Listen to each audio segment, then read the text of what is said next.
Hello dear friend, इस video में हम क्वेश्चन डिस्कस करेंगे डीएसएसबी पीजीटी फिजिक्स 2021 जो कि मेल कैंडिडेट्स के लिए हुआ था। और मेनली इस पार्ट में हम डिस्कस करेंगे सेक्शन 7 यानी डिसिप्लिन 7। फर्स्ट क्वेश्चन है डिसिप्लिन 7 का, the relation between the orbit radius and total energy according to Rutherford atomic model क्या होगा। देखो, अगर हम एनर्जी की बात करें तो energy kinetic energy plus potential energy के इक्वल होती है। ठीक है। और अगर यहाँ पर आप काइनेटिक एनर्जी फाइंड करोगे so it will be equal to e square upon में 8 पाई एप्सिलॉन नॉट आर आता है। और जो पोटेंशियल एनर्जी होगी वो इसकी हाफ होगी, ई स्क्वायर अपॉन में 4 पाई एप्सिलॉन नॉट आर, लेकिन माइनस के साइन के इक्वल।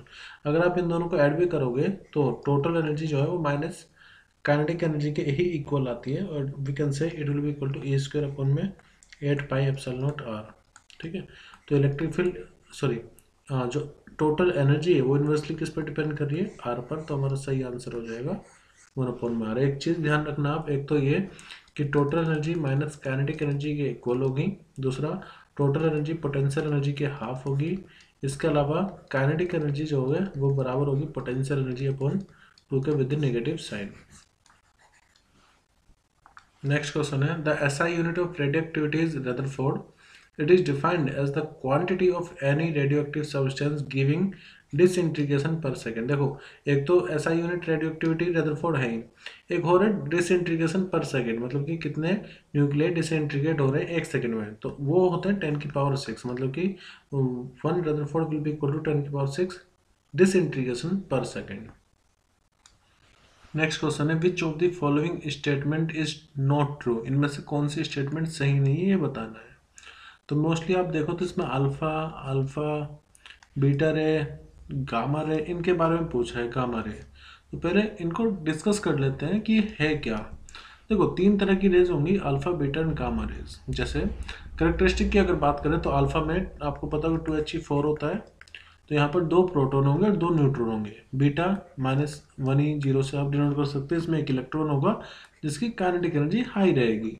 जबकि गामा क्या होता है, गामा होता है फोटोन रे एक तरह से, यानी कि फोटोन रहेंगे और बहुत हाई फ्रीक्वेंसी होगी। आपको मैंने बताया भी होगा है प्रॉपर्टी ऑफ इलेक्ट्रोमैग्नेटिक वेव में, जब आप रेडियो वेव से गामा मतलब रात में आई रेडियो वेव, माइक्रोवेव, इंफ्रारेड, इस तरह से अगर आप गामा की तरफ जाओगे तो गामा की हाईएस्ट फ्रीक्वेंसी होती है।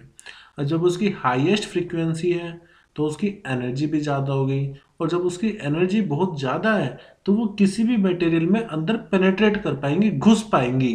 तो आप देखोगे सबसे ज़्यादा पेनेट्रेटिंग पावर किसकी होती है, गामा की। ठीक है। उसके बाद फिर रहती है, उससे कम रहती है बीटा की, और सबसे कम पेनेट्रेटिंग पावर होती है अल्फा की। तो मैंने आपको बताया पेनेट्रेटिंग पावर सबसे ज़्यादा किसकी होगी, गामा की, क्योंकि सबसे ज़्यादा फ्रीक्वेंसी इसकी होती है, तो सबसे ज़्यादा एनर्जी भी इसी की होगी, और जिसके पास जितनी ज़्यादा एनर्जी वो उतना ईजिली किसी भी मटेरियल के अंदर पेनेट्रेट कर पाएगा। तो ये तो हुई पेनेट्रेटिंग पावर की बात, यानी कि अगर मैं पेनेट्रेटिंग पावर को इंक्रीजिंग ऑर्डर में लगाऊं तो सबसे पहले आएगा अल्फा, फिर उसके बाद बीटा, और फिर सबसे ज़्यादा किसका होगा, गामा। अब पेनेट्रेटिंग पावर का ठीक उल्टा होता है आयनाइजिंग पावर। तो अगर आप आयनाइजिंग पावर को बढ़ते क्रम में लगाओगे तो सबसे पहले गामा आएगा, फिर उसके बाद बीटा, और फिर उसके बाद अल्फा, यानी कि सबसे ज़्यादा आयनाइजिंग पावर रहेगी किसकी, अल्फा की। तो आई होप कि आपको पेनेट्रेटिंग पावर और आयनाइजिंग पावर तो बता दिया है। ये क्वेश्चन बहुत ज़्यादा पूछते हैं, एक तो ऑर्डर ऑफ पेनेट्रेटिंग पावर और एक ऑर्डर ऑफ आयनाइजिंग पावर। अगर आप किसी एक का याद रखो तो दूसरे का खुद याद हो जाएगा।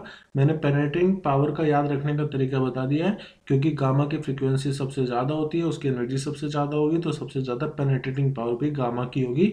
तो सबसे ज़्यादा गामा, फिर उसके नीचे बीटा, फिर उसके कम अल्फा। और आयनाइजिंग पावर के लिए इस ऑर्डर को आप उल्टा कर दो। अगर चार्ज की बात करें तो अल्फा में 2 होंगे, बीटा में -1 होगा, और गामा का कोई भी चार्ज नहीं होता। मास इसका 4 टाइम्स होगा, क्योंकि यहाँ पर 4 आ रहा है। इसका 1/1850 ऑफ द प्रोटॉन, और इसका 0 रेस्ट मास होता है। स्पीड अगर आप देखो तो सबसे ज़्यादा स्पीड रहेगी फोटोन की, यानी कि 3 × 10⁸ मीटर पर सेकेंड, फिर उससे कम इलेक्ट्रॉन्स की, और उससे भी कम अल्फा पार्टिकल की, क्योंकि ये ज़्यादा भारी है। काइनेटिक एनर्जी अगर आप देखो तो 5 mega electron, 5 kilo electron volt में से 1 मेगा इलेक्ट्रॉन वोल्ट, और सबसे ज़्यादा रहेगी 10 मेगा इलेक्ट्रॉन वोल्ट गामा की। तो मेनली आपको ध्यान क्या रखना है, जो सबसे ज़्यादा पूछा जाएगा वो रहेगा पेनेट्रेटिंग पावर और आयनाइजिंग पावर। अब अपने वापस क्वेश्चन पे चलते हैं। पहला था point alpha particle effect photographic film. तो ये बात सही है, जो अल्फा पार्टिकल होते हैं फोटोग्राफिक फिल्म को इफेक्ट करेंगे, आयनाइजिंग पावर इसकी हाई होती है। Alpha rays are positively charge particle and beta rays are negatively charge particle. अभी मैंने आपको बताया अल्फा पार्टिकल पे चार्ज पॉजिटिव रहेगा और बीटा पे नेगेटिव रहेगा, ठीक है। फिर the penetrating power of beta ray is more than that of alpha and gamma. नहीं, मैंने आपको बताया था पेनेट्रेटिंग पावर सबसे ज़्यादा किसकी होगी, गामा की, फिर उससे कम बीटा की, फिर उससे कम अल्फा की, ठीक है। तो ये स्टेटमेंट यहाँ पर सही नहीं है ना, हमें तो नॉट ट्रू बताना, तो ये हमारा आंसर होगा। फिर gamma ray are electric neutral, ये भी मैंने आपको बताया था, गामा रे इलेक्ट्रिकली न्यूट्रल होता है, कोई चार्ज इस पर नहीं रहेगा, जीरो रहेगा, ठीक है। तो आई होप कि चारों स्टेटमेंट आपको क्लियर हुई होगी। हमें नॉट ट्रू स्टेटमेंट को अपना आंसर चूज करना था, तो सही आंसर होगा ऑप्शन 3। क्वेश्चन नंबर 4 है, which of the following scientist establish the evidence of radioactivity in elements like thorium, polonium, radium, as well as that radioactivity is a nuclear property of the element concerned and remain unaffected by physical or chemical change। सबसे ज़्यादा जो radio activity काम किया था, उनको Nobel पुरस्कार भी 2 बार मिला था, वो थी मैडम क्यूरी। तो इसका सही आंसर भी मैडम मैरी क्यूरी ही रहेगा। क्वेश्चन नंबर 5 है, which of the following is not a quantum number. इनमें से कौन सा क्वांटम नंबर नहीं है। आंसर बाद में मार्क करेंगे, पहले कंसेप्ट सीखते हैं। देखो 4 तरह के क्वांटम नंबर होंगे। पहला होता है प्रिंसिपल क्वांटम नंबर n, जिसकी वैल्यू 1 2 3 4 तक चलती है। जब आप लिखते हो ना, ये किसी भी ऑर्बिट में एनर्जी होती है -13.6/n², तो वो प्रिंसिपल क्वांटम नंबर ही होता है। फिर नेक्स्ट है angular momentum quantum number l, जिसकी वैल्यू होती है 0 से 1 2 3 4, लेकिन जो भी n की वैल्यू है उससे कम तक ही रहेगी। जैसे मान लो n की वैल्यू अगर 2 है तो l की वैल्यू 0 और 1 ही रहेगी, 2 नहीं जाएगी।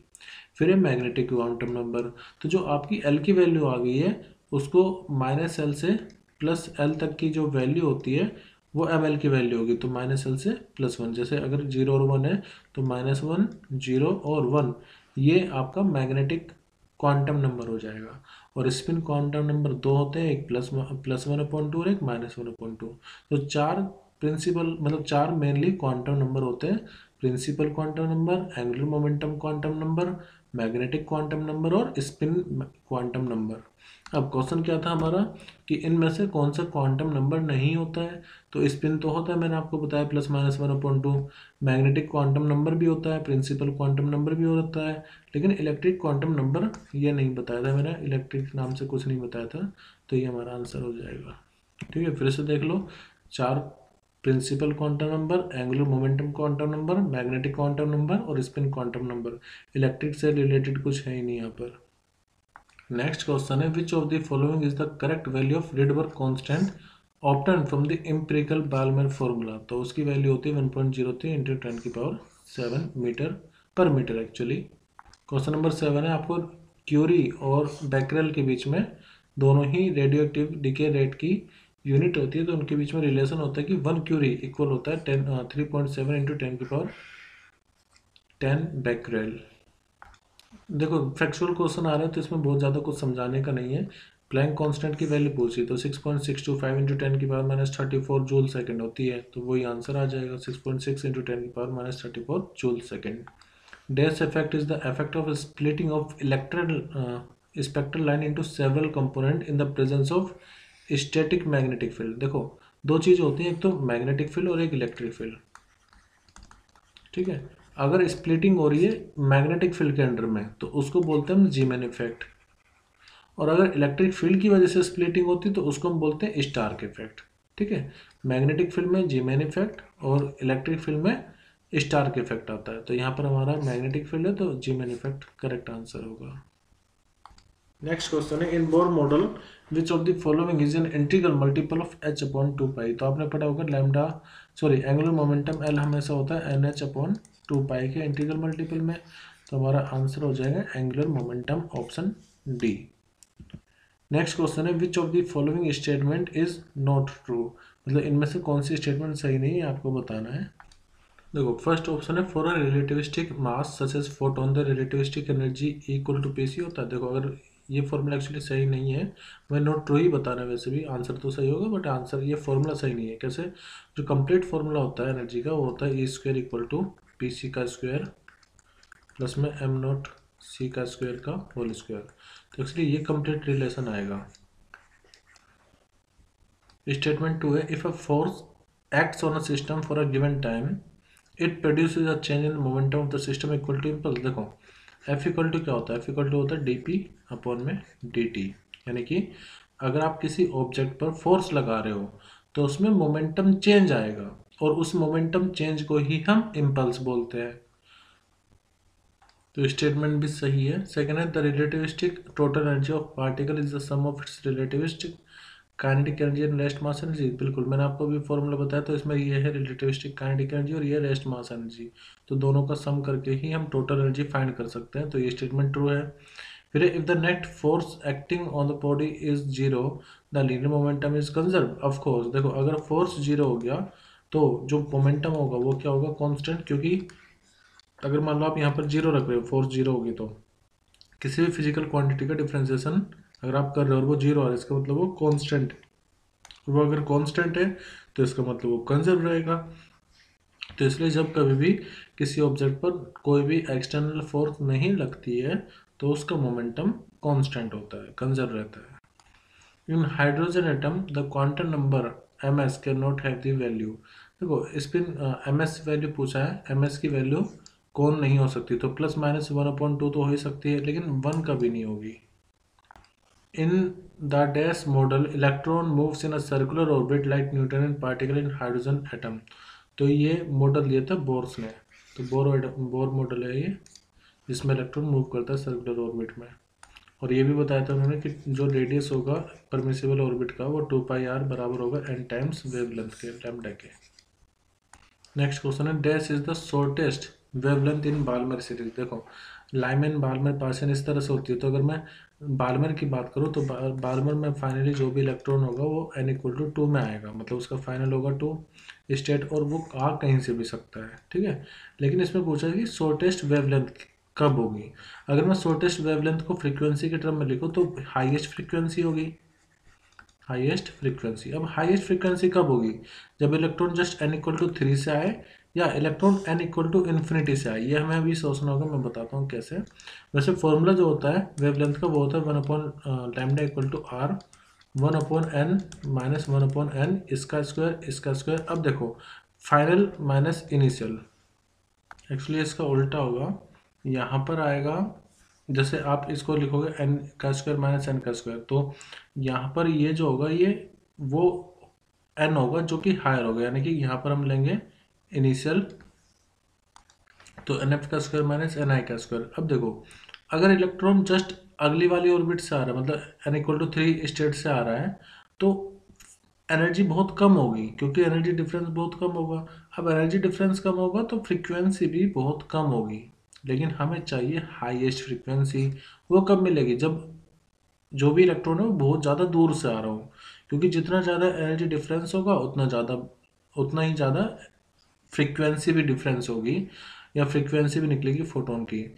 तो इसलिए हमें शॉर्टेस्ट वेवलेंथ चाहिए, तो शॉर्टेस्ट वेवलेंथ तब मिलेगी जब हाईएस्ट फ्रीक्वेंसी होगी, और हाईएस्ट फ्रीक्वेंसी तब होगी जब डेल्टा ई हाईएस्ट होगा, और वो तभी पॉसिबल है जब electron n equal to infinity से आ रहा हो। इसका मतलब शॉर्टेस्ट वेवलेंथ के लिए मैं n फाइनल तो लाइमन बाल्मर है ना, बाल्मर के लिए 2 लूंगा, तो 2 का स्क्वायर माइनस इसको लूंगा मैं इन्फिनिटी, ठीक है। 1/इन्फिनिटी तो 0 हो जाएगा, तो 1/λ इक्वल टू r, और 1/2 का स्क्वायर मतलब 4, तो लैम्डा की वैल्यू कितनी आ जाएगी? r अपॉन में लैम्डा इक्वल टू आएगा 4/r इक्वल टू लैम्डा। और आप इसको r से 4 को r से डिवाइड करना पड़ेगा, तो जब आप r की वैल्यू 1.097 इंटू 10 की पावर -7 रखोगे और फिर उसको मीटर से सेंटीमीटर में चेंज करोगे तो आंसर आएगा 346.6 नैनोमीटर। तो ये तो था मैक्सिमम शॉर्टेस्ट वेवलेंथ निकालने का तरीका। अगर आपको लॉन्गेस्ट वेवलेंथ निकालनी होती तब आप इसको जस्ट 3 ले लेते हैं। नेक्स्ट है एक fusion chain reaction self sustained कब कहलाती है? तो सेल्फ सस्टेन रिएक्शन तब होती है जब जितने न्यूट्रॉन प्रोड्यूस हो रहे हैं उसका जो रेट है वो बराबर हो जाए जितने न्यूट्रॉन लॉस हो रहे हैं उसके रेट के बराबर हो जाए, तब जो रिएक्शन होती है सेल्फ सस्टेन कहलाती है।